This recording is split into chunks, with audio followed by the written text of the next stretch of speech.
Welcome everyone and welcome Ben. Thank you for joining us. We're very excited because Ben was visiting New York and he was able to come and meet the team and work a little in our office. Ben is the founder of Loomio, the tool we're going to talk about today.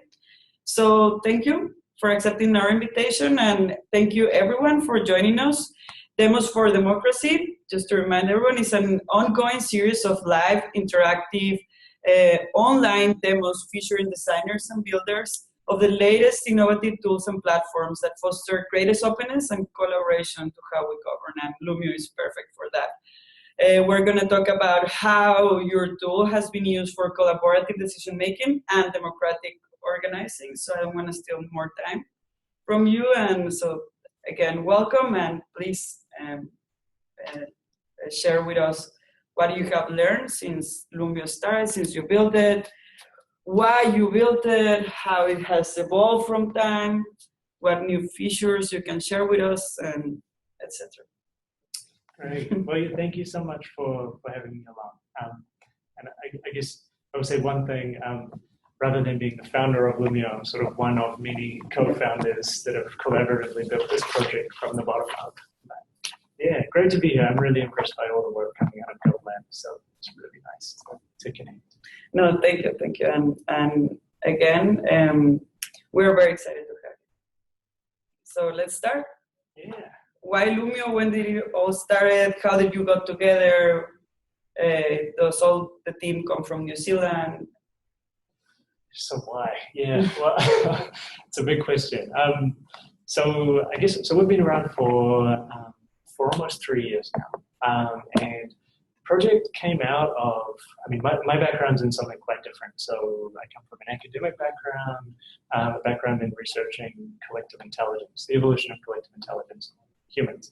I ended up getting really frustrated with the slow pace of changing academic research into anything that can impact on the real world, and ended up just getting involved in grassroots community organizing, community building instead.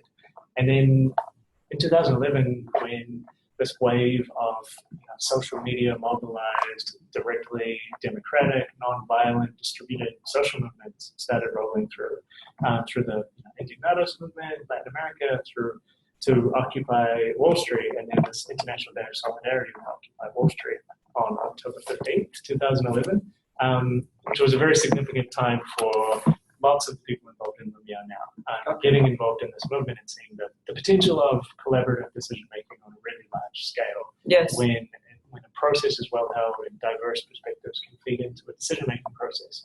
But also seeing the constraints of, the limiting factors of needing to be in the same place at the same time in order to participate in this process. It excludes most people from being able to take part. So we were just thinking, well, one thing that, I guess, an infrastructure that really opens up participation, a distributed infrastructure, like surely we can use the internet to come up with some straightforward way of enabling groups of people with a shared purpose to come together, talk something through, and come to clear decisions with outcomes that can be put into action. Okay. So that was, and at exactly that time, we met up with this network of social enterprises, technology-focused social enterprises in Wellington, this network called Inspiral. And it turned out they had been looking for the same thing, so that they could make decisions together in the co-working space, involve all the different stakeholders in the decisions that they were making. And they were, they're making business decisions down to daily operational decisions about the co-working space. So we teamed up with them and started building it together. And the project's been going ever since. Okay, that's great. So can you show us your tool? Yeah, absolutely. So it started with the Occupy 2011, and this is where you are right now, right? Yeah, so I mean, the stage that we're at is we've got a tool up and running that's being used by, I think, 46,000 total signups, and then like about a quarter of those groups are active on a monthly, so a quarter of those people are active on a monthly basis. It's being used in like 74 different countries, translated into 30 languages, and we still feel like we're really at the very beginning. Okay. Like the tool that we've built is a it's a solid sort of late stage beta phase of development, and we've got a full release, a new interface. We'll be pre-releasing at the end of November. But what I'll show you is just some. I guess I'll talk through the basics of how it works, and then maybe show you some live. Okay, please. And everyone who is watching us, you can live tweet the event with the hashtag Democracy Demos. And also, please send us your questions throughout the group chat, or also, if you want to live engage with us, you can just raise your hand. We have that option, and please, Ben is here to share with us whatever. Yeah, great. The more questions, yes. The better. Great. So, just the very basics. So first up, is screen sharing working? Yes. That's probably. Yes, everyone's. Okay. I couldn't get it full screen, so don't be distracted by the other slides. Okay. But so at its core, Tool is, it's a really simple sort of thin layer of technology that just provides a container for a relatively complex sort of cultural process, but really trying to simplify it and streamline it. So, the core elements, I guess what we think of as the core elements of collaborative governance, collaborative decision making. So the way that people who work well together make decisions in their daily lives, they generally don't have to fall back on taking a vote.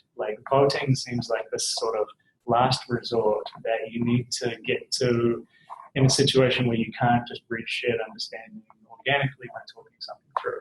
So with Loomio, we wanted the starting point to be, groups of people with a clear shared purpose that just want to get things done. They want to be able to come together, talk topics through, build shared understanding, and make a clear decision together. Okay. So, not run an election, but just a group of people, just getting things done together. So those are the three sort of core elements of the system. So what that looks like in practice, and sorry if this is a little bit small, what this looks like in practice is, anyone can start a group, and a group has a defined membership.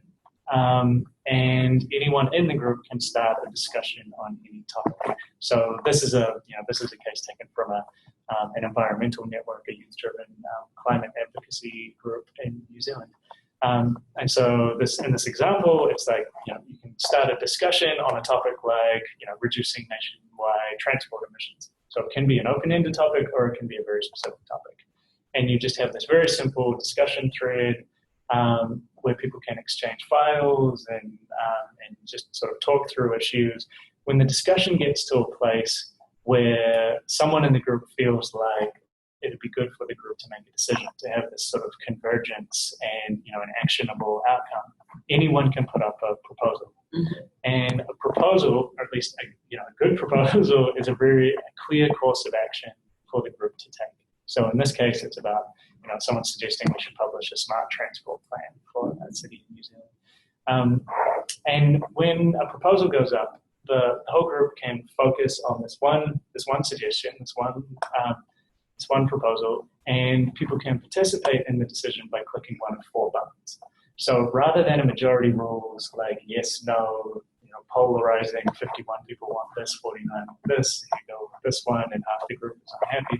Rather than that, we've got this dynamic, sort of the basic protocols of grassroots sort of community decision-making as practiced in social movements, environmental movements for decades and decades. So you can agree with the proposal, you can abstain and say, well, I don't feel like I have enough information, or I'm happy for the group to decide without me. Or you can disagree. So there you're saying, oh, I don't think this is the best, the best thing that we could come up with necessarily, but I won't stand in the way of the group if everyone else thinks it's a good idea. Or you can raise a red flag or a block. And so different groups use this in different ways. So we just leave it up to the group to determine how they want to interpret the outcome of the decision. So in small consensus-based groups, they'll use the block as a block, as a veto. In other groups, larger groups where where strict consensus is just not a viable option, they'll use the block as a sign of, this is a serious objection, I would like it to be addressed before we move forward. And when people click the decision button, when they state their position, they are prompted to give like 140 character, just a short statement summarizing why they've made the decision that they've made. So when you come in, you might have time to read through a long discussion, but if you want to just be able to see immediately how the group feels about a proposal and then why each person feels that way, you just get this sort of snapshot of where the group is at any given time. And every proposal has a clear deadline. So discussions can go as long as they need to, but proposals are always time limited. So people get notified 24 hours before it closes, and you've always got a clear outcome. And can you have more than one proposal open in the same discussion? So the flexibility of the system comes in two in two parallel ways. So one is that people can change their position at any time until the deadline of the proposal. So you can start off, thinking that something's a really good idea, and then if someone comes in and brings up a concern that you hadn't considered, you can change from agreeing to disagreeing. Or likewise, if someone comes in and makes a really good point about a proposal that you didn't initially think was a good idea, then you can change your position on that. And in terms of multiple proposals, it's set up so that there's only one proposal that's live within any given discussion. Okay. At any one time. So the group's focusing on one suggestion at a time, talking it through rather than taking a poll on which of these four options do you like best. Having said that, it's also got the flexibility that if there's not a clear sort of agreement around a proposal, then anyone's free to start another proposal in the same discussion. So once the proposal closes, you'll get another proposal. And if the group's running well, people will have addressed the concerns that were raised in response to the first proposal. So the second proposal will build more agreement over time. And you get this effect of sometimes you have these iterative successions of 3 or 4 proposals. The first idea that someone put up didn't get much agreement at all. People had serious concerns. The second one addressed most of those concerns, but not quite all of them. So you get more green in the circle. And then by the third or fourth proposal, you've got full agreement. It's a solution that everyone can live with. And in terms of collective intelligence, or the collective wisdom of the group, having that sort of iterative building of shared understanding together, feeding in diverse perspectives, you see groups coming to better decisions than any individual by themselves. And just sort of seeing that play out in social movements, and now seeing it in organizations, workplaces, schools, all the different places that Loomio used. And do they remain the previous proposals remain in the webpage with all the comments included, and they accumulate once you keep adding? Yeah. So within a discussion, so you've got a group. Within a group, you've got all the discussions. Within a discussion, you've got all the proposals that are made in that discussion. So very often there will be. Often it's just a discussion that doesn't need a decision made in it. Mm-hmm. And sometimes it's a discussion with one proposal in it, and sometimes it's a discussion that's had a succession of 3 or 4 proposals in it. So groups get this, they get an archive of all the discussions they've had, all the decisions that they've made together, and an archive of sort of not just showing what the decision was, but why the decision was made, showing the rationale behind it, showing why each person felt the way they did. And from your background, which is in collective intelligence, which has been your biggest insight after building this tool? Or how is technology enhancing this collective intelligence evolution? Wow. I guess that the way that it's informed at least my approach to the project, I feel like there's more and more recognition, internationally, and we feed this into our own thinking, but internationally, that the systems of governance, the governance is about groups of people making decisions together about how they want to interact, how they want to allocate resources, how they manage conflict. It's about people coming together, building shared understanding and getting things done. And it's an ideal form of governance really empowers the pooled intelligence of all of the people participating. It doesn't exclude any perspectives, encourages a diversity of thinking, and that's when really good ideas can emerge. I guess like just seeing that can play out in an online environment has been really impressive. So I mean, we use Loomio every day to make decisions about how to develop Loomio. We use the co-working space that we're still based in. We use Loomio to make decisions about the co-working space. And just, it's really surprising how often, people's initial ideas, no one in the group has an idea that satisfies everyone else. And it's only when there's an idea in the center that everyone's talking about and feeding into and modifying that you come up with this, with third way solutions that meet the requirements that everyone can live with and move on with. It's not that the solution is like everyone's favorite personal idea necessarily, but that they can live with the decision, they understand other people's perspectives, other people's concerns, and the group can move forward. And do you think that people require certain type of characteristics? For example, is Loomio a tool for activists, or can it also be used in governments, or could it also be used to connect governments and citizens? Or do you find a limitation towards the target audience of your tool? The diversity of use cases has been one of, if not the most exciting thing about the project. So as soon as we got a first prototype out the door, which was very, very simple, like literally a pie graph and 4 buttons, there was no discussion thread, very, very straightforward. It started getting used in, we initially built it like specifically as a tool for activist groups to organize across distance. That was the motivation in my mind, that was the motivation in other people's minds. And then because we teamed up with the Social Enterprise Network, there were other people feeding in, like they'd be working in the NGO sector, or they'd be working in traditional business settings. And so right from the beginning, it was sort of this, people approaching the same problem from different angles. And I guess unsurprisingly, in retrospect, it started getting picked up in all these different areas. So it started getting picked up by local businesses. It started getting picked up by the local city council. It started getting picked up by central government departments in New Zealand. And then the international spread. I think the first really large-scale use of Loomio outside of New Zealand was by the Hungarian student movement. I've used it for organizing protests, organizing grassroots, organizing against government education cuts in Hungary. And like as of last week, there was a huge protest in Hungary against the proposed internet tax that the government is trying to push through. So Hungary is a very, very interesting country that's dear to our hearts.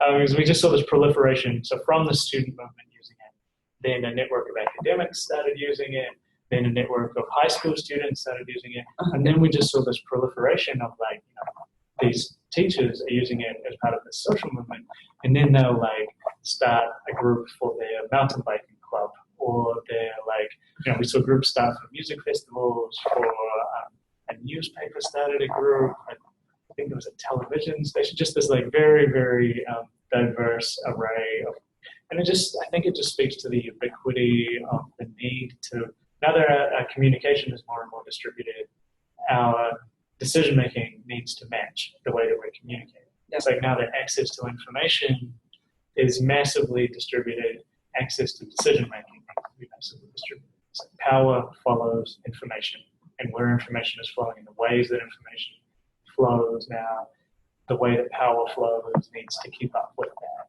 And currently, there's a lot of institutional inertia in terms of the way that institutions handle power and the way that power flows, the way that decision-making influence flows. But I think that's changing really rapidly, and just seeing institutions sort of devolving and dissolving all around us, more and more decision-making, more and more democracy, more and more governance is happening outside of institutions. And that's a trend that looks fairly set to continue into the future. So, is there an example of an institution that says, here I give you this space and this power for you to make a decision or create something together?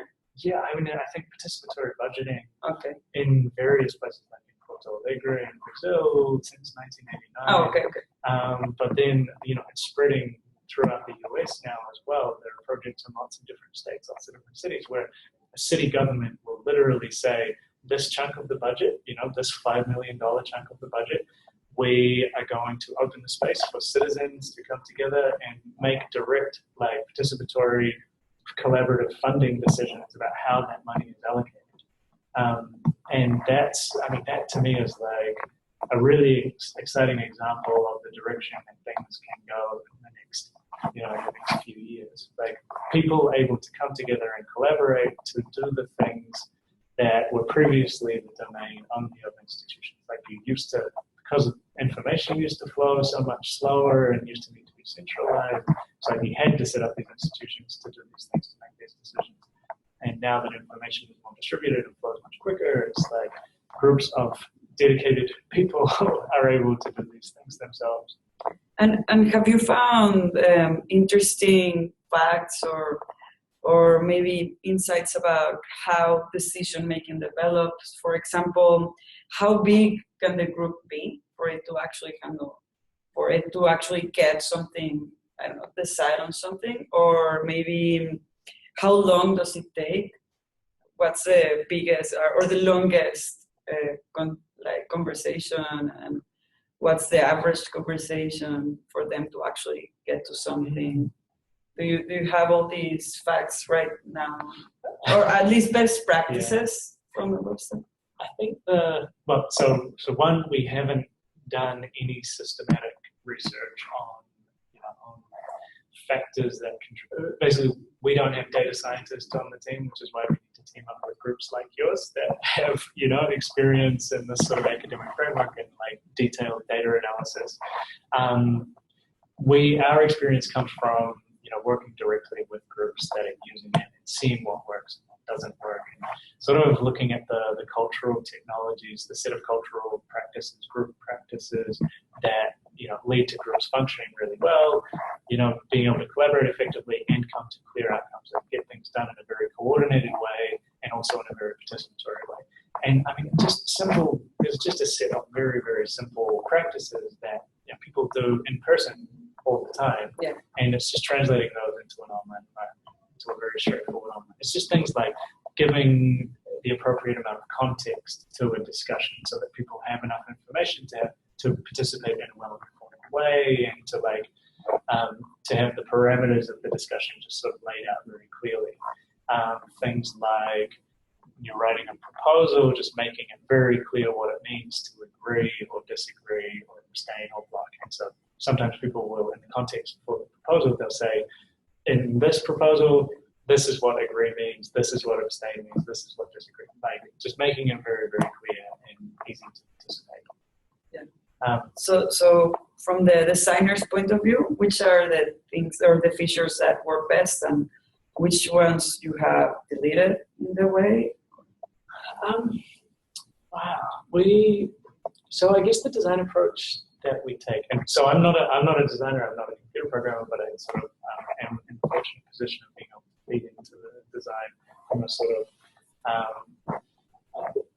from a very user-facing, non-technical perspective.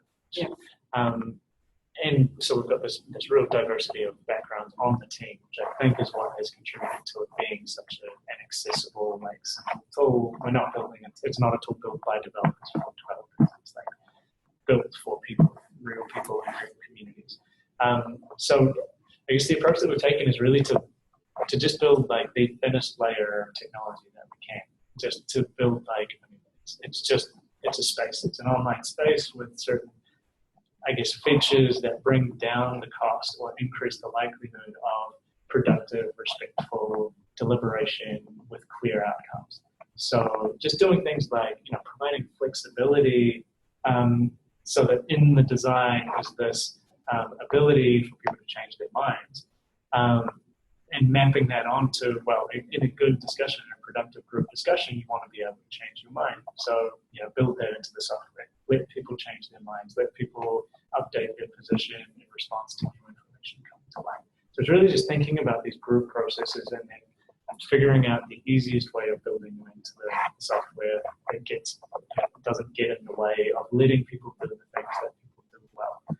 And young kids get this stuff. So there are groups of 12-year-olds, using Loomio to make decisions about how the junior high cafeteria runs, and they're not, in some ways it's complex behavior, in other ways it's very simple behavior. It's just like the core principle of like, if I'm going to make a decision and it affects other people, then I should involve those other people in that decision and I'll make a better decision. And it's like, if someone else is going to make a decision and it affects me, then I should be able to participate in that decision. And do you have a mechanism to leverage, for example, expertise within the groups that are participating, or everyone is equal, everyone deserves to be heard, and that's how the conversation develops? Flexibility and adaptiveness and sort of acknowledging and celebrating and accounting for diversity have been like right at the core of our design process. So basically like just providing the space for different groups to function differently, you know, for different people to function differently. It's every decision making, it's so context dependent. It's so, you know, different types of decision require different types of decision making protocol. There just is no one size fits all. So I think this is a trap that we've fallen into. Traditional systems of government is treating majority rule voting as like the only way that people can make decisions together. And I feel like that has done a lot of harm, or limits the usefulness, limits the things that those traditional forms of government can achieve. So recognizing that different scales, groups of different sizes, are going to have more success with different forms of decision-making, different protocols, recognizing that with small groups, direct consensus, participatory decision-making, you know, using the block as a veto, that can work really well, and at larger scales, it can work better to use that as a serious objection, and to, you know, for groups and subgroups, for groups to be able to form these sort of dynamic, like smaller working groups to go away, do a piece of work, bring it back to the larger group, and sort of let information flow like between groups of different scales and stakeholder groups of different sort of levels of stakeholding, or like how affected a person is by a decision being in proportion, their influence over a decision being in proportion to how much they're affected by the outcome of it. All of these, yeah, and we just want to provide an infrastructure that makes it possible for groups to figure this stuff out for themselves. And it brings down the cost of human organizing, you know, human social organizing in socially beneficial ways. Like bring down the cost of involving more people in decisions. You're less likely to make decisions that are going to alienate people if those people are involved in the decisions you make. And can you share like your favorite success story, the one that reflects why this tool was built for and how it achieved your expectations? Well, I guess the thing that really excites me in terms of a sort of future vision is knowing that it's simple enough for really young children to be able to use. And groups of 12-year-olds using it is great, but when it gets to the point where like 6-year-olds can use it to make decisions together, that's when I think things will get really exciting. But how about complex decisions? Like, does it also achieve? Yeah, well, the complexity of, so what's happening in Spain right now with the Podemos movement, and I know we talked about this a little bit, but there's sort of this enormous, large-scale, distributed grassroots social movement in Spain. How many members? Well, they're like, the movement is enormous. I don't know. The membership is, I mean, they got 1.25 million votes in the European election. So it's a large number of people. They're using Reddit on a huge scale for like public deliberation, upvoting and downvoting. And there have been more than 1 million like upvotes and downvotes cast in their subreddit alone. They're also using Loomio. So they're using Reddit at the sort of large, like nationwide scale. And then they're using Loomio at the like purpose-driven working group and local neighborhood group scale. So they organize into circles around specific areas, so specific neighborhoods, and around specific issues. So they've started more than 1,000 Loomio groups in the last 4 months. And like, more than 1,000? More than 1,000. So in terms of complexity, it's like, is this intensely, in some ways it's intensely complex. It's a huge number of groups. They're going through this, you know, deliberative process. They're making decisions together. And in some ways it's quite simple. Like it's, because it's so distributed, it's like within each group, well, it's, you know, it's just a manageable number of people coming together and making decisions that work for all of them.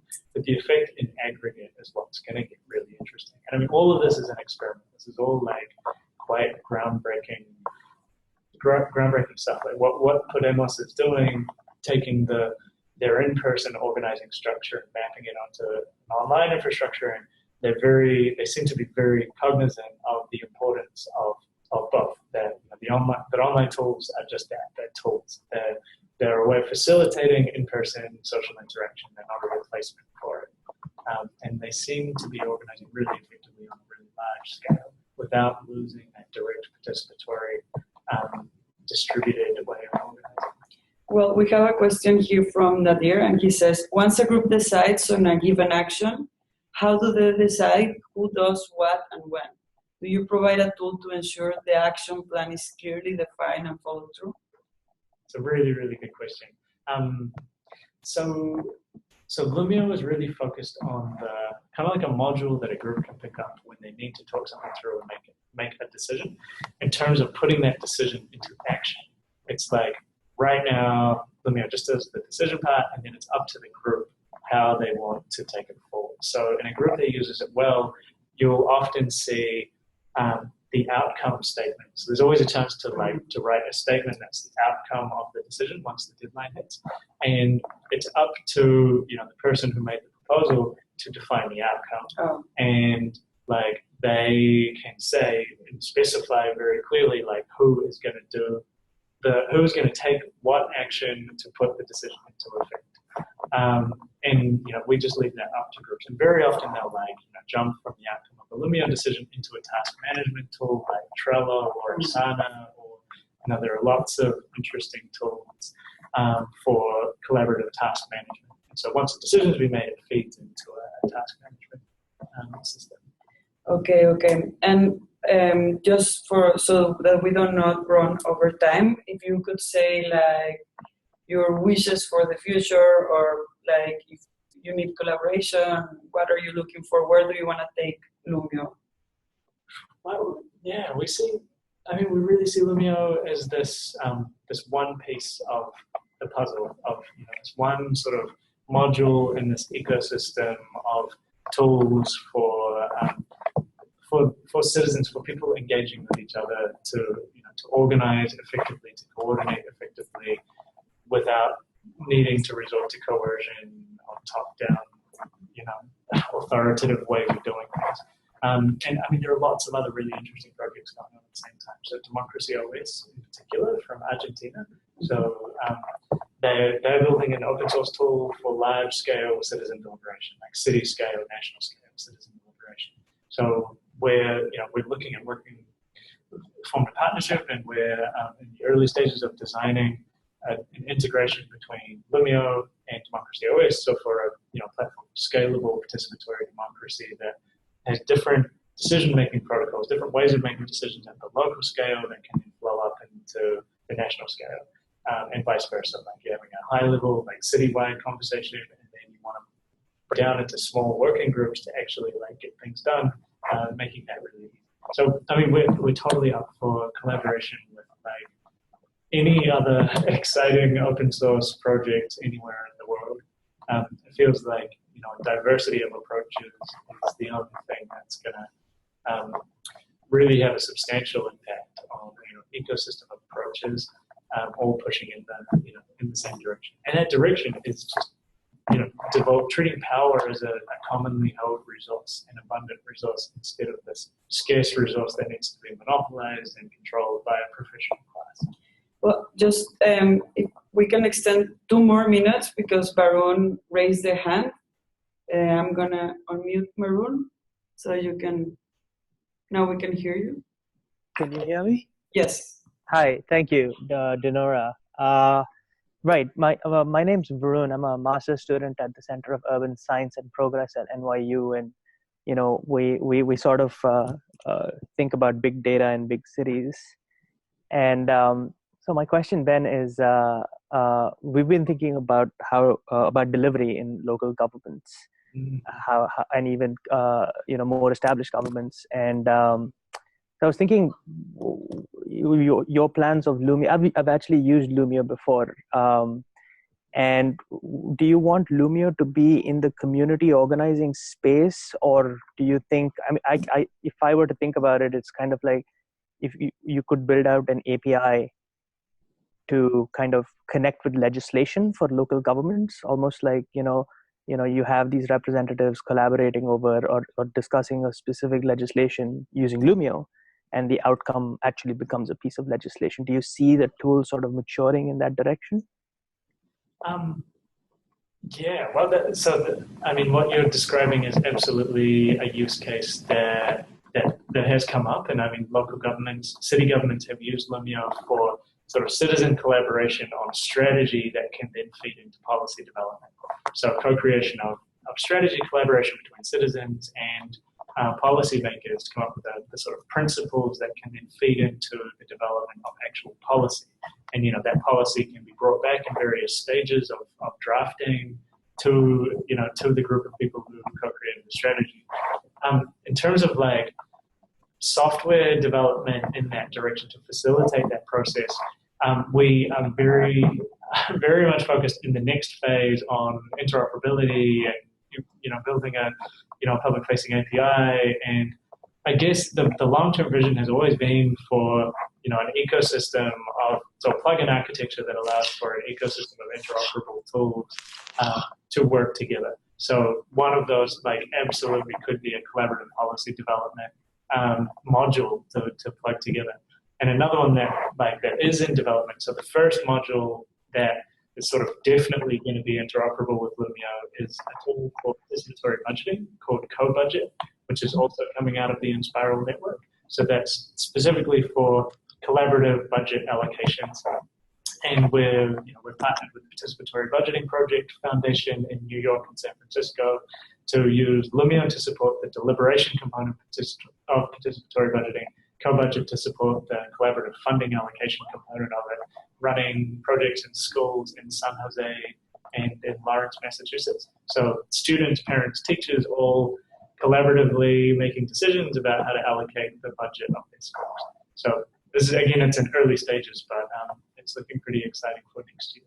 Thanks. I also wanted to add, I'm sorry, this might sound like a bit of a gate crash, but Ben, I don't know if you remember, but I worked with you in 2012 with Richard Bartlett and Alana Krause for a couple of months on Loomio, through Loomio, actually. I think we used Yammer to collaborate when Loomio is being built out. So it's a kind of a nice rendezvous. Yeah, wonderful to see you again. I was wondering if it was the same Varun. So really great to connect. I do remember our Yammer discussions, and I also remember the joy of moving off Yammer and into a non-Microsoft environment when we finally got the discussion thread in Loomio to the point that we did not need Yammer anymore. Yeah, I actually cheered you guys a bit when you guys were on the crowdsourcing. I think it was Indiegogo? We used a self-hosted, like an open source platform called CrowdTilt for the crowdfunding campaign. Yeah, so I did like a small dance when you guys were able to like finish up and get your goal. So I'm very happy that you are where you are. Thank you so much. Thank you, Varun. Thank you for participating. And unfortunately, the time is up. It was great having you. We learned a lot from you, and hopefully we can continue this conversation. We're going to upload the video. We can conversate through the discussion forums of our YouTube channel, and also through our webpage. We're going to keep, please keep us posted with any developments, and we would love to update our Demos for Democracy community about what's going on and how can they join or how can they support your efforts, which are really great. So thank you for joining us. It was very good. Great. Thank you so much. And yeah, we'd love to hear from anyone that's interested in collaborating. So thank you. Thank you all.